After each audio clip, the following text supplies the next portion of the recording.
So now we will see input attribute height and width in input field. So guys, basically the input height and width attributes specify the height and width of an element, and this we are going to check with the help of examples as well. We will define an image as the submit button inside the form with a particular height and width attributes that will set the image's height and width. So guys, let us move to the VS Code over here. So I'll remove the previous lines of code that we had written, and then we will only keep a paragraph that is having a simple statement, that is below content is in HTML form. So currently we don't have any form over here, so we will define the form. So for the action attribute, we are not going to provide any server side file in order to process the data further, since we are only looking for the examples on the client side. And then for the method part, we will set it as get method in this case. And then inside the form, let us say we have a normal text box over here. So basically we will have the input of the type text, so input colon text,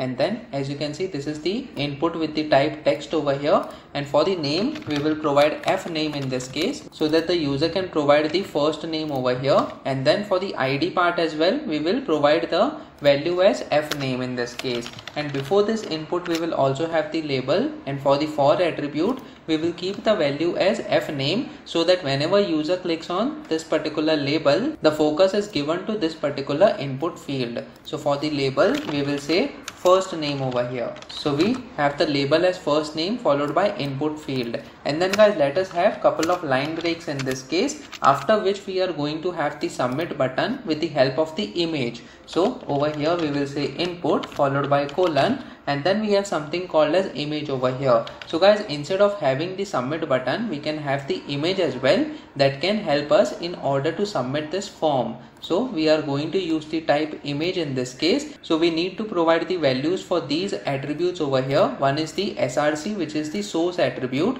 for which we need to provide the directory path of the image that we want to display. So guys, over here we have a sample image that we can use in order to display it inside the form as the submit button. So I'm going to provide the name of that file, that is sample image. Now guys, since this HTML, that is test.html, is already present in this particular directory, as you can see, this is the file that we are editing right now, and that is the reason why we can simply provide the name of the PNG file, that is the image file over here. In case your image is present in some other directory, then you need to provide the entire directory path in order to access that image and to be displayed on the web page. So guys, over here we have provided the name of the file, and apart from this, we will also give it the alt attribute as submit over here, so that in case the image is not being displayed for some reason, then we can at least have the submit text being displayed instead of the image that was supposed to be displayed on the web page. Now guys, by default the size of the image that will be displayed will be based on the image that you are providing. But let's say if we want to provide the width and the height of the image, so over here we can simply provide width attribute, and let's say we provide the width as 150 pixels over here. So we provide 150 px,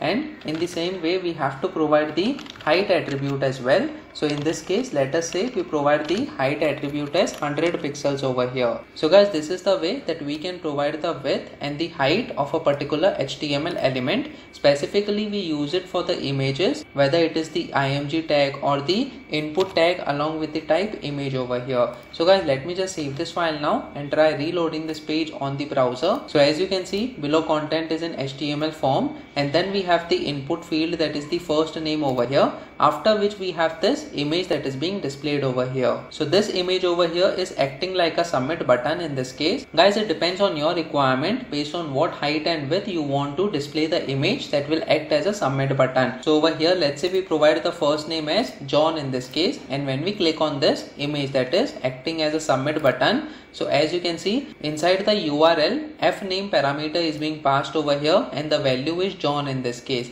And also guys, it is very important to note that we also get the x and y attributes over here, which is the coordinates on which the user has clicked on this particular submit image over here. So guys, this is the very simple way in order to adjust the height and width of the image. You can set the height and width based on your requirements. So let's say we provide the width as 100 pixels over here, and for the height part, let us say we provide the height value as 60 pixels. Let me just save this file now and try reloading this page once again on the browser.